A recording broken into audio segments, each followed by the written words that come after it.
Gyanandasya Gyananjana Shalakaya Shakshurumritam Ninatasme Shri Gurave Namaha Gurave Gurachandraya Radhikaye Tadaraye Krishnaya Krishna Bhaktaya Tadbhaktaya Namo Namaha. Voilà, aujourd'hui nous allons parler de Madhvacharya qui donc a vécu entre 1197 et 1276. Mais certaines personnes disent qu'il est toujours vivant, qu'il est dans les Himalayas avec Srila Vyasadeva. Il a disparu de notre vision. Parce que les yogis et les grands sages, ils peuvent vivre plusieurs centaines d'années, même voire des milliers d'années. Et donc, dans le cas de Vyasadeva, il est toujours présent dans les Himalayas, quelque part, enfin dans son ashram, en fait. Et puis, donc, Sri Madhvacharya, il est avec lui. Et donc, ils font un bhajan ensemble. Donc, il est né, son premier nom, c'est Vasudev. Il est né près d'Udupi, dans le Karnataka, dans le sud de l'Inde. Et il était le disciple d'Ashuta Preksha, un gourou mayavad. Donc, il avait une enfance comme celle de Ramanujacharya, très studieuse. Il apprenait très vite, il était très doué. Et puis, très rapidement, il a trouvé un gourou, mais ce gourou, donc, il lui a montré que ce gourou, un peu comme Ramanujacharya qui avait converti son gourou, eh bien, Madhvacharya aussi va convertir son propre gourou à sa cause. Et donc, il va prendre le nom de Purna Pragya Ananda Tirtha en tant que sannyas. Et son nom de plume, on va dire, pour le rendre plus simplement, c'est Madhva. C'est un diminutif de Madhva, le nom de Vishnu ou de Krishna.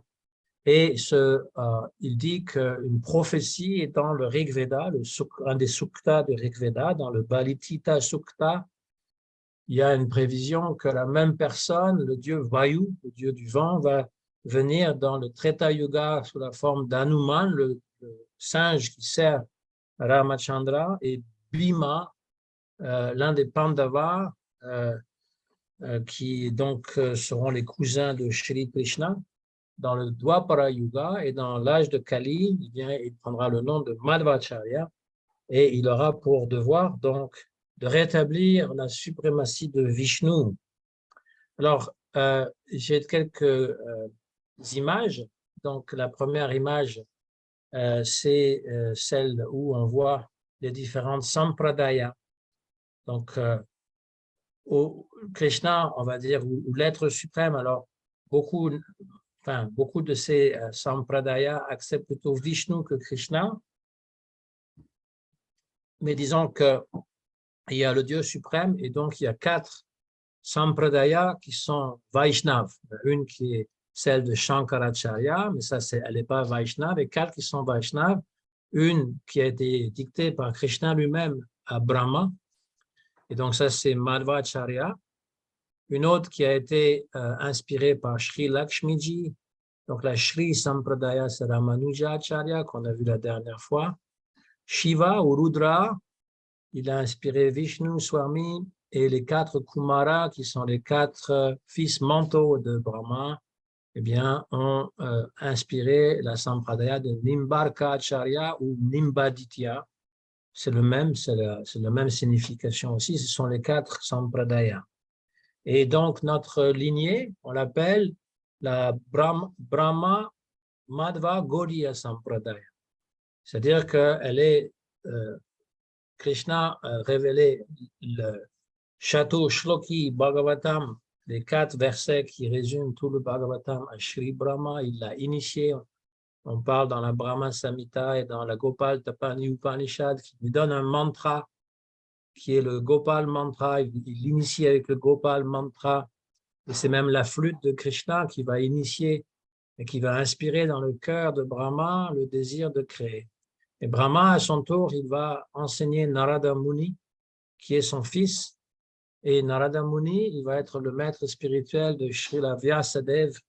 Et Vyasadeva, il va donner cette connaissance à Shukadev Goswami. Et Shukadev Goswami, il va donner cette connaissance après à Maharaj Parikshit, le roi qui avait 7 jours encore à vivre et qui donc a reçu le Srimad Bhagavatam. Et puis ensuite, nous avons la description qui a été donnée par Srila Bhaktisiddhanta Sarasvati Goswami Prabhupada de la succession disciplique, parce qu'il y a un grand écart entre Shukadev Goswami et Madhvacharya. Il n'y a pas en fait d'intermédiaire, même Srila Vyasadeva, on pourra dire. Et donc, dans le chant qu'il a composé chez la Bhaktisiddhanta Sarasvati, il dit qu'on Vyasadeva a donné donc à Madhvacharya, qui est aussi connu sous le nom de Purna Pragya Tirtha, et puis il a lui donné cette connaissance à son disciple Padmanabha Tirtha. Ensuite, il y a eu Nrihari Tirtha, Madhava Tirtha, Akshobhya Tirtha. Shri Akshobhya Tirtha aussi, il était connu aussi sous le nom de Jaya Tirtha, et Gyana Sindhu était son serviteur. Ensuite, il y a eu Dayanidhi, Rajendra Tirtha, Vidya Dvaja Tirtha, Purushottama Tirtha, Vyasa Tirtha. Alors tout ça, ce sont des tirthas, c'est des titres de sannyasi dans la lignée de Madhvacharya. Lakshmi Pati Tirtha, c'est le goût de Nityananda Prabhu. Ensuite, il y a eu Madhavendra Puri, qui a initié Advaita Acharya, qui a initié aussi d'autres associés de Chaitanya Mahaprabhu, et Ishwara Puri est le disciple de Madhavendra Puri. Et ensuite, la succession disciplique, eh bien, ce sont Swarup Damodar Goswami, Rupa Goswami, Sri Sanatan Goswami, les 6 Goswami de Vrindavan. Ensuite, il y a eu Krishnadas Kaviraj Goswami, Narottam Das Thakur. Après, il y a eu Vishwanath Chakravarti Thakur chez la Baladev Vidyabhushana. Là, il y a eu 150 ans où il n'y a pas eu de gourou. Donc, chez la Bhaktivinoda Thakur, vers la fin du 19e siècle, a repris le flambeau. Et on l'appelle le 7e Goswami, Saptam Goswami. Et le fils de Bhaktivinoda Thakur, Bhaktisiddhanta Sarasvati, a pris refuge en Golkishora Das Babaji de Srila Bhaktisiddhanta. Donc, il y a eu plusieurs disciples qui ont marqué notre succession, entre autres Srila Bhaktivedanta Swami Maharaj, mais aussi Srila Bhakti Rakshak Sridhar Goswami Maharaj, Srila Bhakti Pragyan Keshava Goswami Maharaj, Srila Bhakti Pramod Puri Goswami Maharaj. Et nous avons toutes ces différentes lignées ici dans le sud de la France et ailleurs qui sont issues de ces gourous principaux, on va dire. Il y en a d'autres que j'aurais, voilà, je ne peux pas tous les mentionner, mais disons que nous sommes dans la Madhva, la Brahma Madhva Gaudiya. Gaudiya, ça veut dire du Bengale, Sampradaya.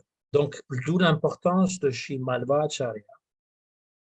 Et la raison pour laquelle, alors avant de venir dans tous les détails, il y a une deuxième image qui montre de quoi avait l'air Madhvacharya.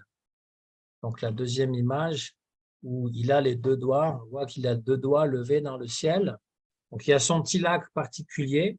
Voilà, le tilak est toujours comme une forme de V, mais là il y a une traînée rouge au milieu.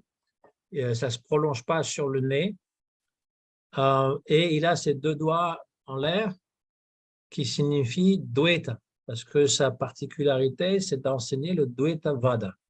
Dvaita Vada, ça veut dire qu'il y a Brahman, ou l'âme suprême, n'est pas la totalité de ce qu'on connaît, c'est-à-dire que ce n'est pas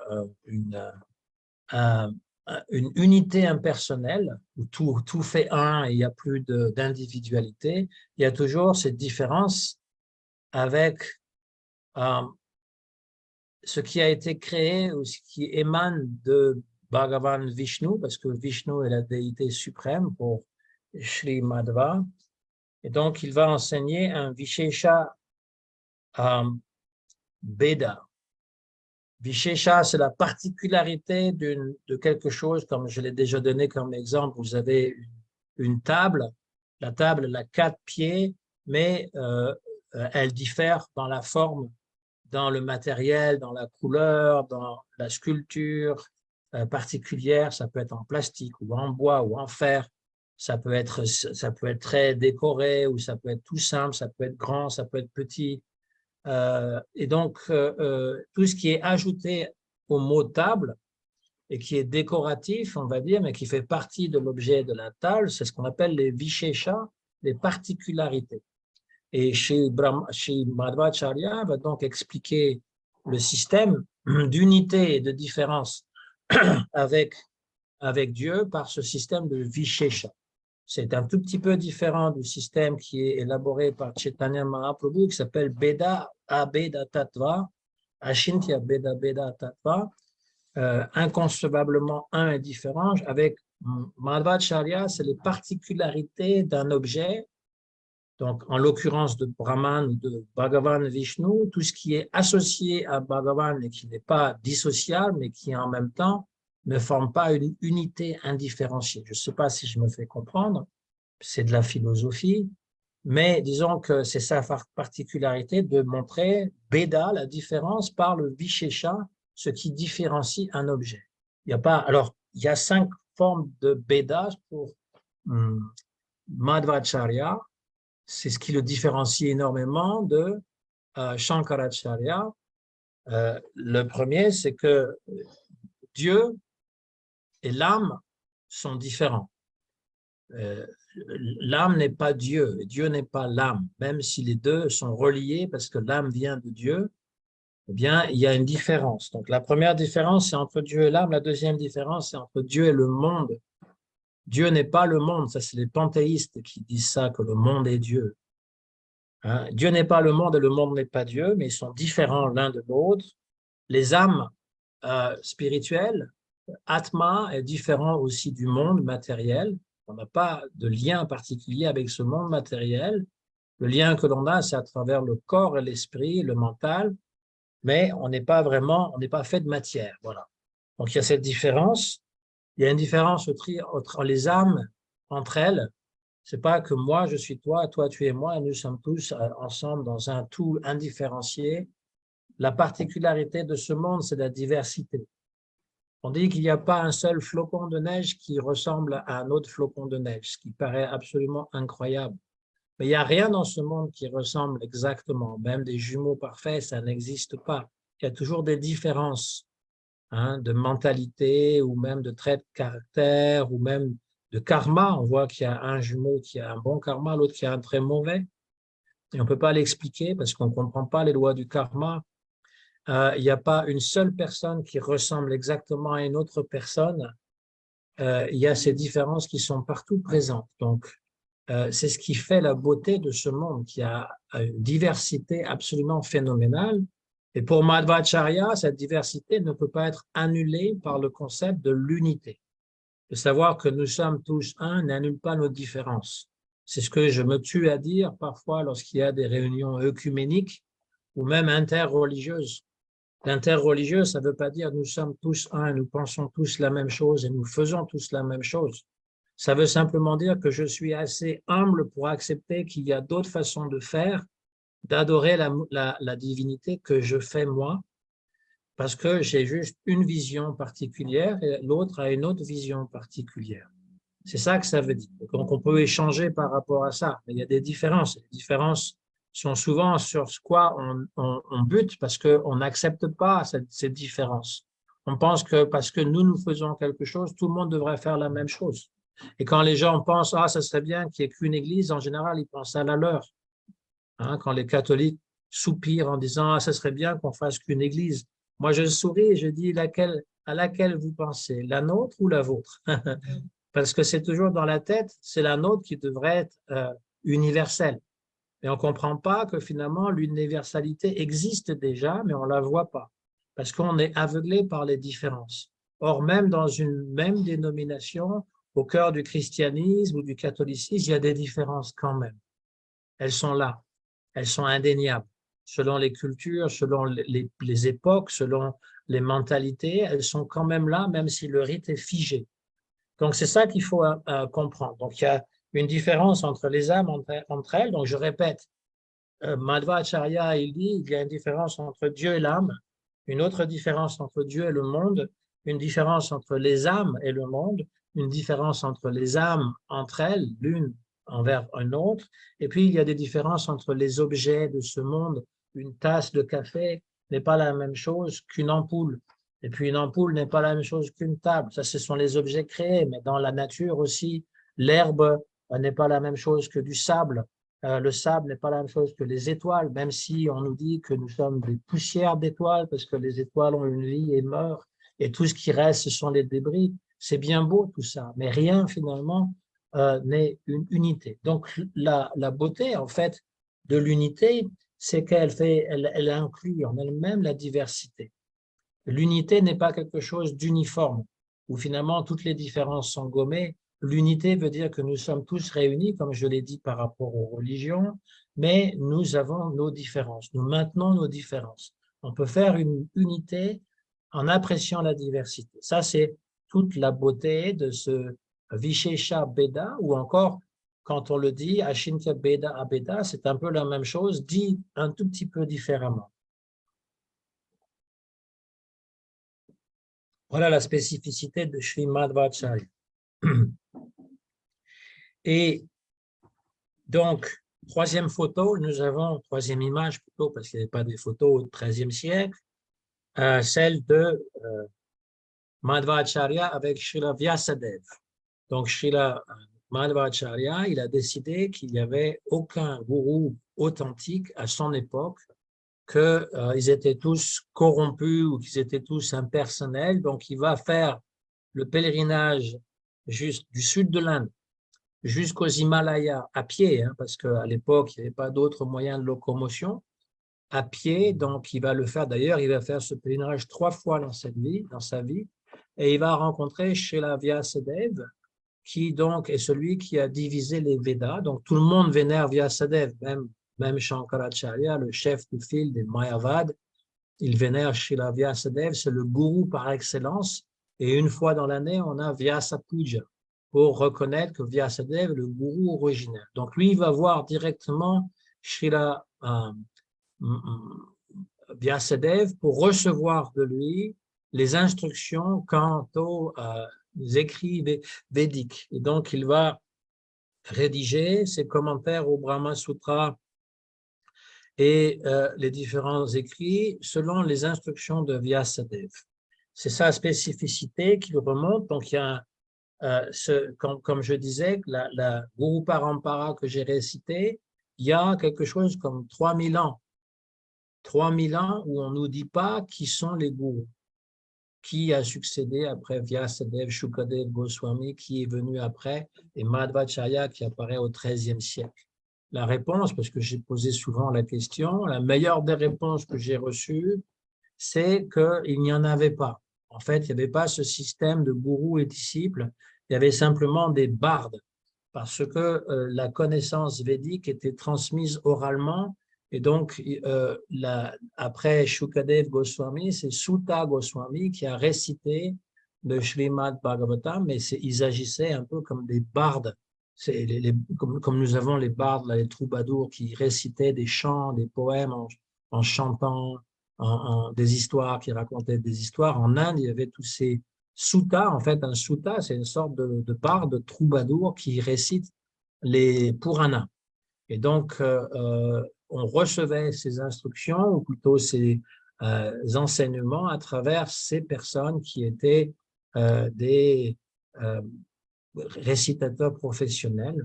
Mais il n'y avait pas de gourou authentique. Et après, il y a eu le bouddhisme qui s'est installé dans l'Inde pendant très longtemps, avec Bouddha quand il est venu, et ça a dominé la pensée intellectuelle de l'Inde.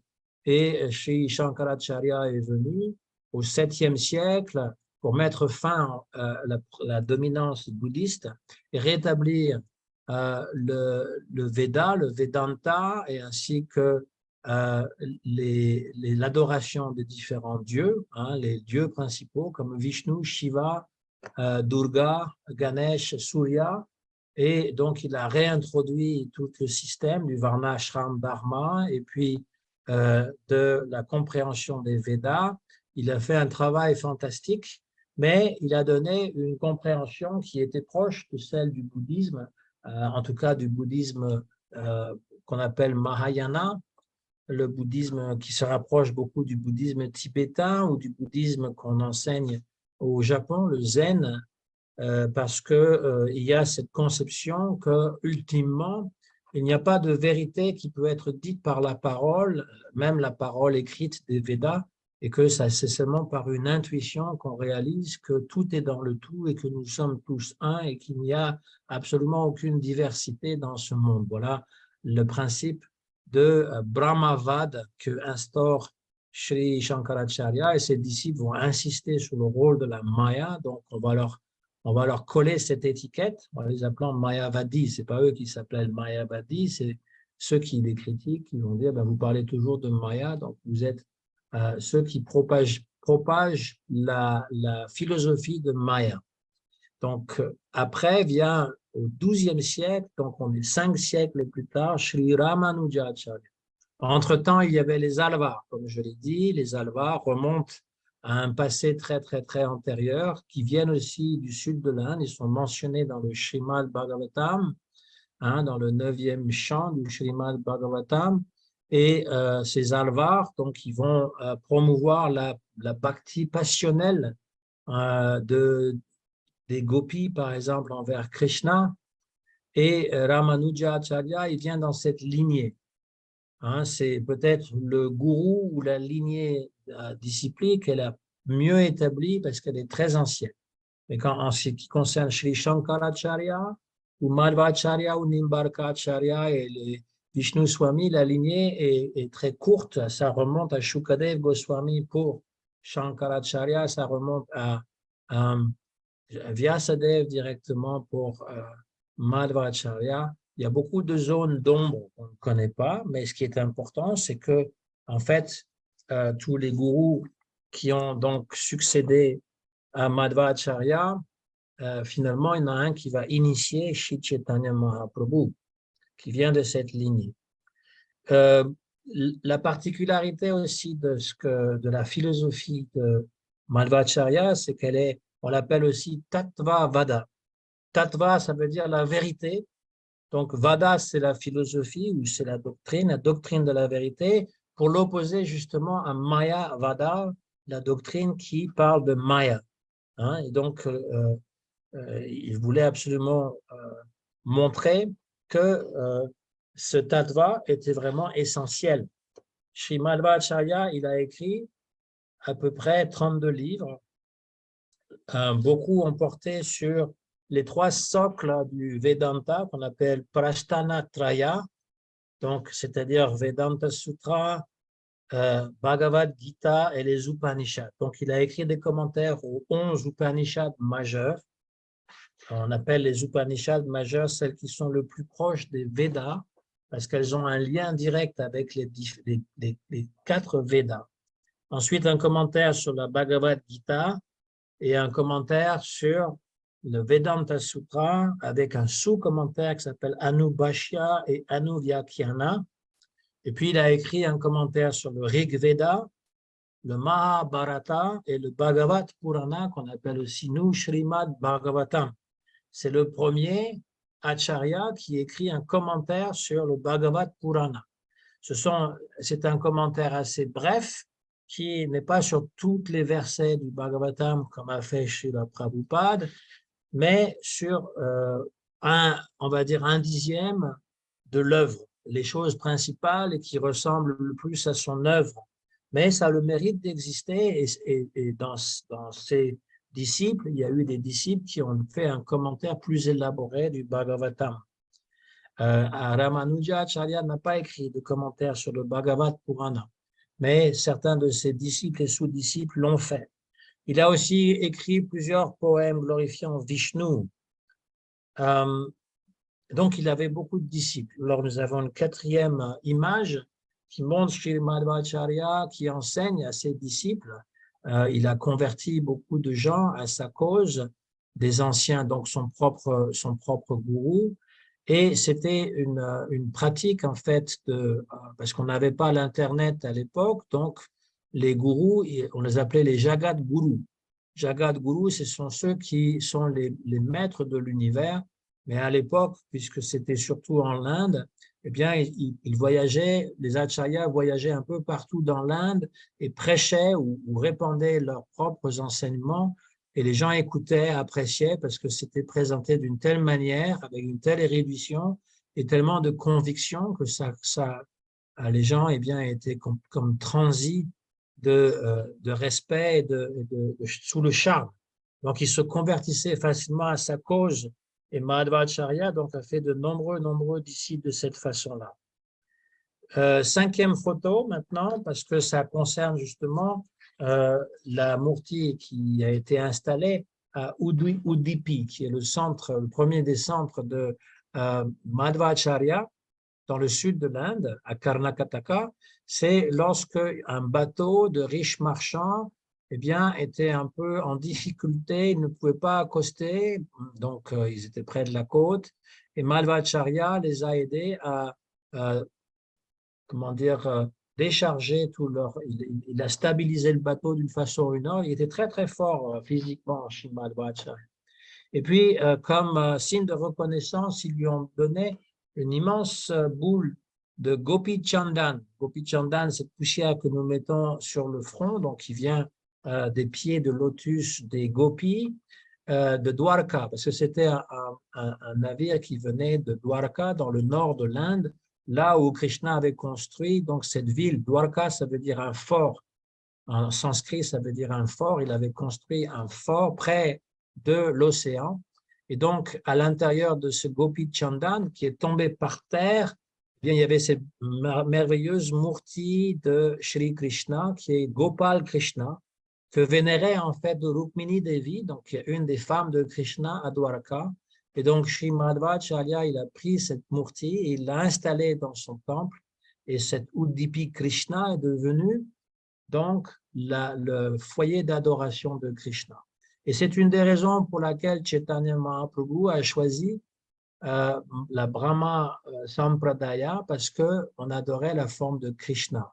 Dans la Ramanuja Sampradaya, on reconnaît Krishna comme un avatar de Vishnu, et certes la plus intéressante, la plus attirante, parce qu'il y a ces jeux amoureux, mais sur l'autel, c'est toujours Vishnu, le Vishnu créateur, le Vishnu Narayan, qui est vénéré. Et Lakshmi n'est pas vénérée côte à côte de Vishnu, elle est dans un autre temple, dans un autre sanctuaire. Ici, Krishna est seul, hein, il a un bâton parce qu'il est Gopal Krishna, c'est le Gopal qui va garder les vaches, donc même s'il est vénéré à Dwaraka, il représente le Krishna de Vrindavan. Et Chaitanya Mahaprabhu, quand il est allé dans le sud de l'Inde et qu'il est allé à Udupi, il est allé voir donc cette murti et il a dansé en extase en voyant ce Krishna qui est servi par 8 sannyasis. Il rappelle les Balak sannyasis, c'est des sannyasis qui sont des enfants de 7-8 ans. Et il est entouré parce qu'il représente les 8 gopis, les 8 sakis principales entourant Shri Krishna. Donc, il est un adorateur de Krishna, et c'est pour ça que Chaitanya Mahaprabhu l'avait choisi comme étant le chef de file de sa sampradaya, parce qu'il est dit que Mahaprabhu n'a pas créé de sampradaya particulière ou nouvelle, mais qui s'inscrit dans cette Brahma Madhva Sampradaya. Une autre particularité de Sri Madhva, donc je l'ai dit, il était très fort. Un jour, il a posé son orteil, il a appuyé son orteil du pied droit sur le sable, il a demandé à des personnes qui avaient la carrure de lutteurs, de gens très costauds, il a demandé à 2 de ces gaillards de soulever son petit orteil, son gros orteil, et avec tous les efforts qu'ils ont faits, ils n'ont pas réussi à décoller l'orteil du sol de Sri Madhva, parce qu'il était en fait, comme je l'ai dit, Bhima dans sa vie passée. Bhima, c'est celui parmi les Pandavas qui est le plus fort, qui est le plus musclé, qui va tuer Jarasandha, qui va lui-même tuer des milliers de personnes dans la bataille de Kurukshetra. Il était très fort. Il était aussi très fort intellectuellement. Et donc, il avait défait les Mayavad.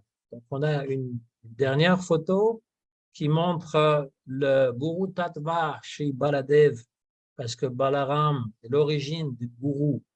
Et donc, Balaram, il faisait le tour de l'Inde parce qu'il refusait de prendre part à la bataille de Kurukshetra. Ça, c'est dans le Srimad Bhagavatam, 10e chant, ou alors le livre de Krishna qu'a rédigé Srila Prabhupada. Et lorsqu'il arrive dans un endroit, il voit Romaharshan Sutta, celui qui récite les Puranas et les épopées, mais celui-ci ne se lève pas parce qu'il considère que Balaram est un être ordinaire. Alors Balaram va le tuer avec une herbe kusha, l'herbe qu'on utilise pour le sacrifice, il va le tuer. Tout le monde se lamente, et donc il va instaurer, parce qu'ils se lamentent, parce qu'ils n'ont plus personne pour réciter, ils n'ont plus de gourou, et donc il va mettre à sa place le fils de Romaharshan Sutta, qui s'appelle Ugrashan Sutta, qui est le Sutta Goswami dont je parlais tout à l'heure, et on va lui demander, tiens, il y a un démon, c'est ce fameux démon que vous voyez, Balava, un démon qui vient déranger les sacrifices des brahmanas. Il vient et puis il va il va jeter de l'urine, des excréments et du pus sur le sacrifice. Tous les jours, il nous embête comme ça. Donc, Balaram, il attend le jour suivant, le démon arrive, il y a tout qui se noircit dans le ciel devient complètement noir, et là tombent du ciel des excréments, du pus, de l'urine, de toutes sortes de choses, des immondices pas possibles. Et finalement, le démon qui vole dans les airs apparaît tout noir comme du charbon avec un trident à la main et une barbe toute rouge et des cheveux tout rouges. Et Balaram, il évoque donc son pieu parce qu'il a une arme qui est un pieu et une masse. Et avec le pieu, comme vous le voyez sur cette photo ou cette image, il va agripper donc le collier du démon pour le faire tomber à terre et de son autre main avec la masse, il va lui exploser la tête de sa masse. Et donc ici, il y a une instruction à retenir parce que Baladev, c'est le gourou. Le gourou originel, on dit Nityananda, c'est son apparition bientôt, la semaine prochaine. Eh bien, Nityananda Prabhu, il est Akhanda Guru Tattva. Il est le gourou qui est non divisible parce qu'il incarne tous les gourous en soi. Votre gourou est une émanation, plutôt il est envoyé par chez Nityananda Prabhu, qui est Balaram. Et donc, Balaram, d'abord, il montre que si quelqu'un est assis sur le Vyasasana, l'asana de Vyasadev, mais qu'il ne respecte pas les coutumes, qu'il ne reconnaît pas un Vaishnav plus avancé, qu'il ne se lève pas par respect pour lui, il n'est pas digne de s'asseoir sur le Vyasasana. Et donc, chez Balaram va tuer ce démon avec un brin d'herbe kusha, c'est une herbe qu'on utilise pour le sacrifice, pour montrer que c'est par l'intermédiaire du sacrifice qu'il met fin à la vie de celui qui prétend être le maître du sacrifice. Et il va instaurer son fils qui, lui, est pur de cœur et qui sera dans la lignée disciplique, puisque Sutta Goswami, donc il a 5 ans seulement, mais il voit le cœur pur de ce jeune garçon qui est la continuité du père.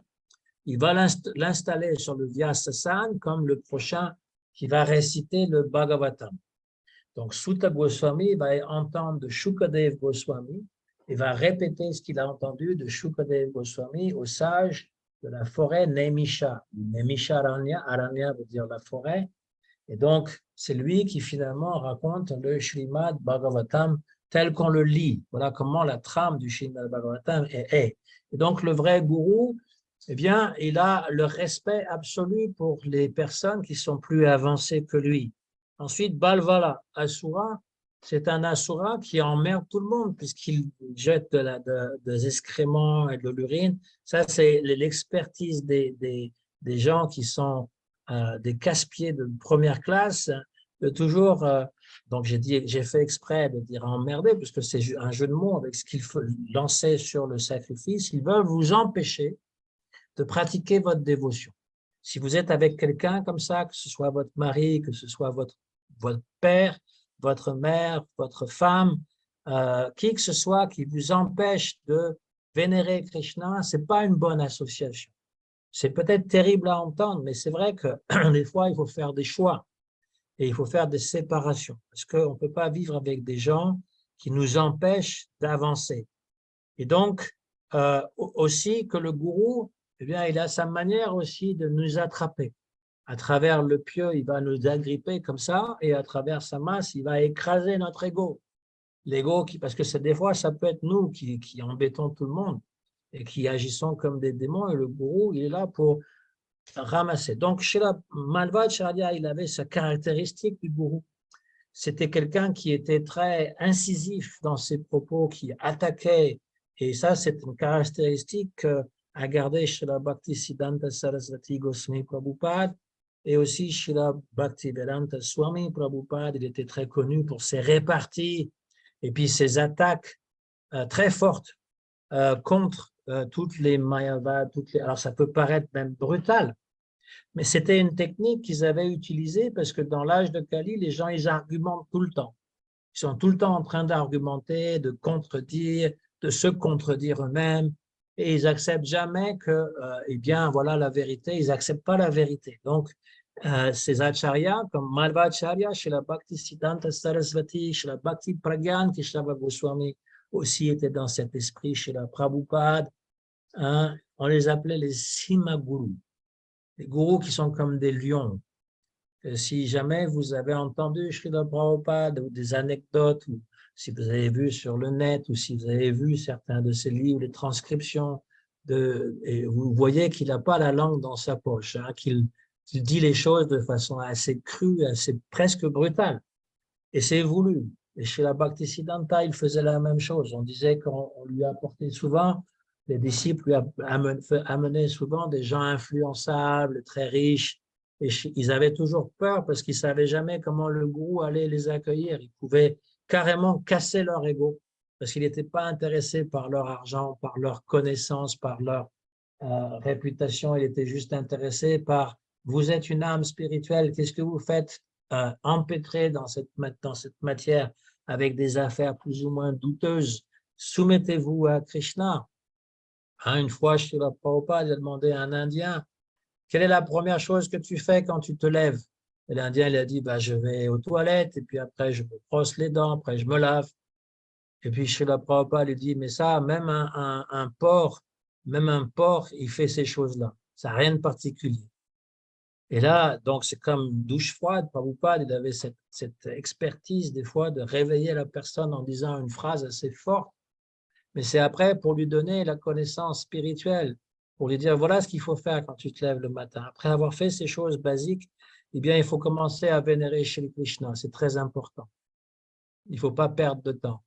La vie humaine est très précieuse. Si on la perd, elle est perdue pendant des millions et des millions de vies. Il faut utiliser tous nos instants pour pouvoir adorer Shri Krishna. Et la preuve que ça a fait son effet, c'est que 50 ans plus tard, cet Indien, il a été capable d'en témoigner, de raconter cette histoire qui lui est arrivée. Donc le gourou, parfois, il nous donne des claques à notre ego. Il va éclater la tête de démon, de l'ego qui est en nous, pour instaurer en fait ce jeune garçon chez Sutta Goswami qui lui a le cœur pur pour mettre, voilà, à l'intérieur il y a quelqu'un qui est pur et il veut que cette pureté soit voilà, qu'il soit instaurée et non pas le faux gourou. Donc le gourou il tue la mentalité démoniaque.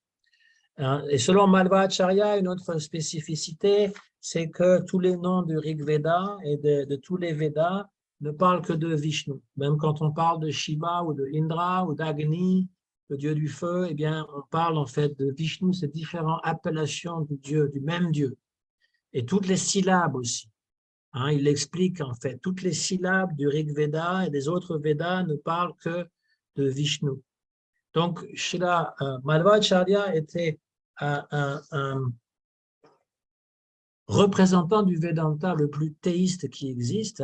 Théiste, c'est-à-dire donc quelqu'un qui montre la vérité suprême. On l'a comparé, parce qu'il était le contemporain, à Thomas d'Aquin. Thomas d'Aquin est du même siècle, le XIIIe siècle, il a écrit une somme théologique vraiment très, très volumineuse. Deux sommes, en tout cas, il y en a une somme qui est pour les gentils, une somme théologique donc pour les chrétiens, où il explique toute la théologie chrétienne dans moult détails, et donc il représente le théisme chrétien à l'époque, et on a comparé Srimad Bhattacharya à saint Thomas d'Aquin, parce qu'il avait des arguments philosophiques et théistes qui ressemblaient beaucoup, même si, évidemment, il n'était pas chrétien, il n'a pas une conception chrétienne de l'existence, il croit en la réincarnation, il croit aussi qu'il y a Vishnu, qui est le Dieu suprême auquel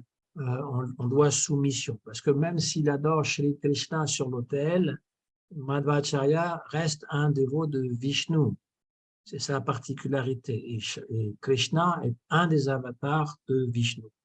Vyasatirtha, l'un des grands disciples de Madhvacharya, a résumé la doctrine du grand maître dans un verset. Shriman Madhva Mate Hari Parata Satyam Jagat Tattvato Bedo Jiva Gana Hare Ranuchara Nijocha Bhavam Gataha Muktir Neja Sukha Nubutir Amala Bhaktischa Tat Sadanam Akshadi Tritayam Pramanam Akilam Naya Yeka Vedyo Haririti. Selon Srimad Bhattacharya, il faut retenir donc que Hari, le Seigneur Hari, ou Vishnu, est l'être suprême et qu'il n'y a personne de plus grand que lui. Deuxièmement, donc il y a 9 points qui sont donnés. Deuxièmement, le monde matériel est réel, il n'est pas illusoire.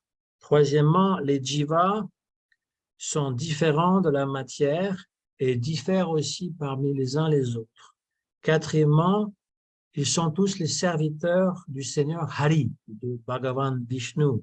Cinquièmement, il y a une distinction entre les degrés de qualification de chaque jiva. Ils ne sont pas tous au même plan d'égalité. Il y a des jivas qui sont plus proches de Bhagavan Vishnu et d'autres qui sont plus éloignés, qui ont différents rapports avec lui. Sixièmement, la libération consiste dans le plaisir que nous procure la béatitude qui est à l'intérieur de soi. Swarupananda, c'est à l'intérieur de soi de façon éternelle et donc ça se manifeste à la libération. Septièmement, la pure dévotion garantit, donne la libération, mukti. Huitièmement, il y a 3 pramana, c'est-à-dire 3 façons d'acquérir la connaissance par la perception directe, c'est-à-dire par les sens, par les yeux, par l'écoute, surtout éventuellement. Ensuite, par l'inférence, c'est-à-dire par la déduction intellectuelle, par la rumination intellectuelle et par les écritures révélées. Et 9e de ces tattvas, la seule raison d'être de toute la tradition védique est de connaître Shri Bhagavan Vishnu. Voilà les 9 tattvas qui sont donnés par Shri Madhvacharya. Donc, on dit qu'il a fait 3 fois le pèlerinage dans les Himalayas et que, comme je disais, il était tellement fort qu'une fois, il s'est fait attaquer par un ours dans les Himalayas et il l'a combattu à main morte, avec ses propres mains. Il l'a combattu, il ne l'a pas tué, mais il a réussi à le battre et le chasser de ses propres mains. Une autre fois, c'était un tigre. Je ne sais pas si vous avez jamais vu un tigre. Les tigres du Bengale, ils ont une gueule grosse comme ça, des pattes grosses comme ça. Avec juste une de leurs pattes, ils peuvent vous arracher le visage. Et il s'est battu avec un tigre, il a eu aussi le dessus. Il s'est battu donc aussi de façon intellectuelle. Il avait une bibliothèque qui était absolument phénoménale, avec toutes sortes de livres inconnus qu'il cite d'ailleurs dans ses livres. Et les gens étaient tellement envieux de lui qu'ils ont brûlé la bibliothèque et maintenant ces livres sont introuvables.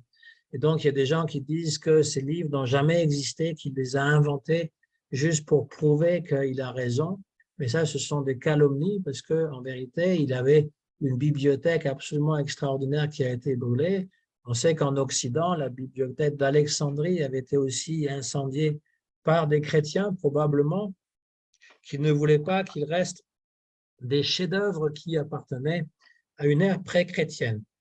Donc, de la même façon, eh bien, on a des gens qui étaient jaloux de la puissance de pensée de Srimad Bhattacharya et qui ont voulu le réduire au silence, mais il avait tout dans sa tête.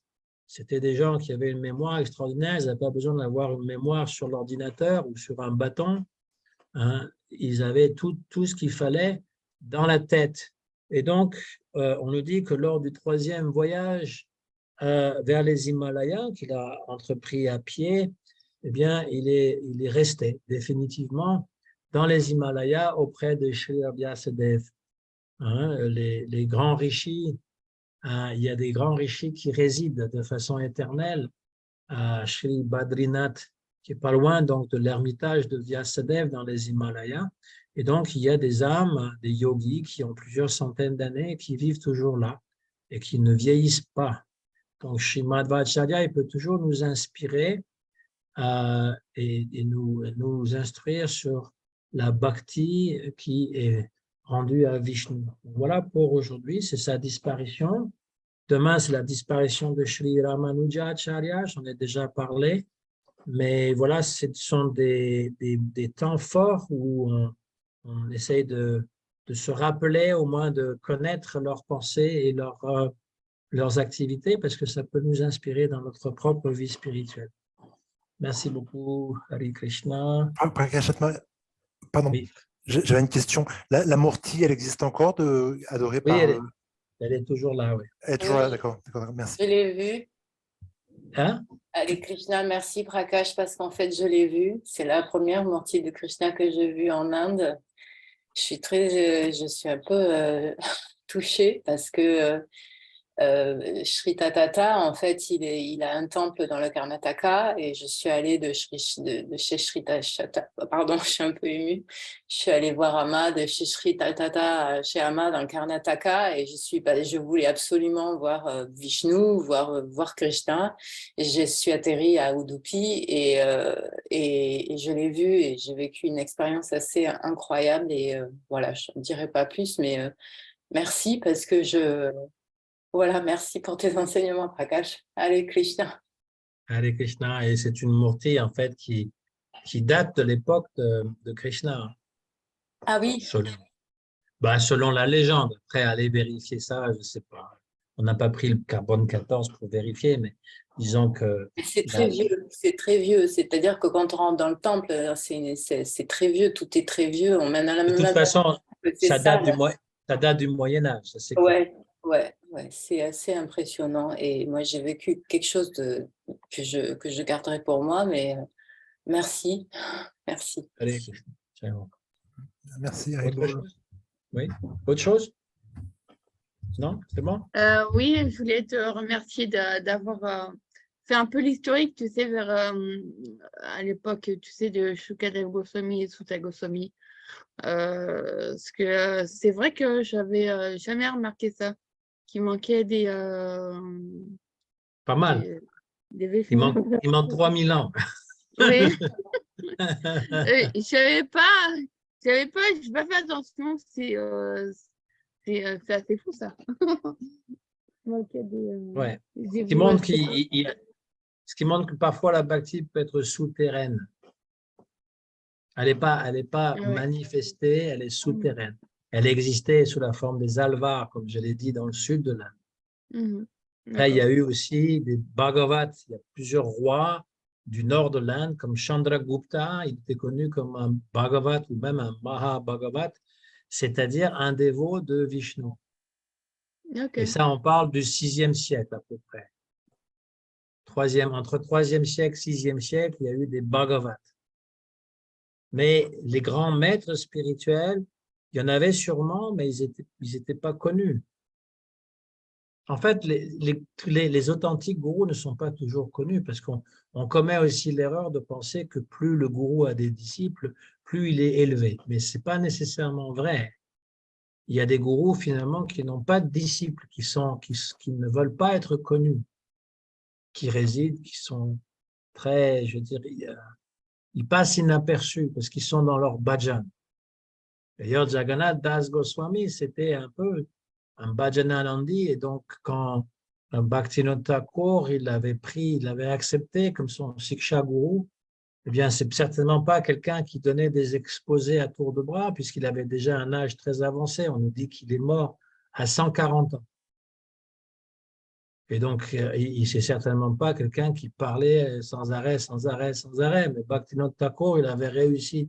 Pour ça, il l'amène dans un panier, parce qu'il ne peut pas marcher. Quelqu'un le porte dans un panier pour aller vérifier si l'endroit à Mayapur qu'il a découvert, c'est bien le lieu de naissance de Chaitanya Mahaprabhu. Et le vieux Babaji qui est tout recroquevillé comme ça, lorsqu'on l'amène dans cet endroit, il saute du panier. Il saute en l'air comme ça. Haribol, Haribol. Et là, Bhaktivinoda Thakur, il dit c'est le lieu de Mahaprabhu. Parce qu'il a vu la manifestation, l'extase du vieux Babaji, qui n'a pas dit un seul mot, seulement Haribol, Haribol.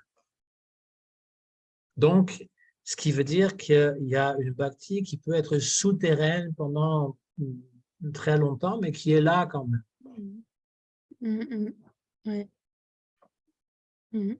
Mais c'est vrai que j'ai entendu une histoire avec Gorakeshwar Das Babaji qui voulait pas, qui voulait rester tranquille dans son temple, dans son bhajan kutir, mais il était sans arrêt dérangé. Donc il a demandé à ses disciples, je crois, ou ses amis, de mettre, tu sais, des poissons tout autour du bhajan kutir, des poissons pourris. Pour pas être dérangé. Je pense que c'était Bamshibat Babaji, mais c'était dans le même état d'esprit. Gorkishora Das Babaji, lui, il s'était enfermé dans les toilettes, dans les toilettes publiques. Il faisait son bhajan dans les toilettes publiques. Et quand on lui a dit, mais pourquoi tu es dans les toilettes publiques, on va te construire une belle petite hutte, il dit, non, non, moi je suis bien, personne ne vient me déranger, je suis bien comme ça. Et donc l'autre, il mettait des arêtes de poissons devant sa hutte pour que les gens pensent qu'il est en train de... C'est pas quelqu'un de sérieux, ça. Oui. C'est incroyable. Hein? Oui. Ouais. La mentalité des personnes qui sont carrément des purs dieux, quoi, complètement au-delà de ce monde.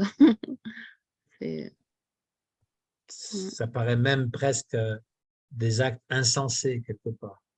Mais oui.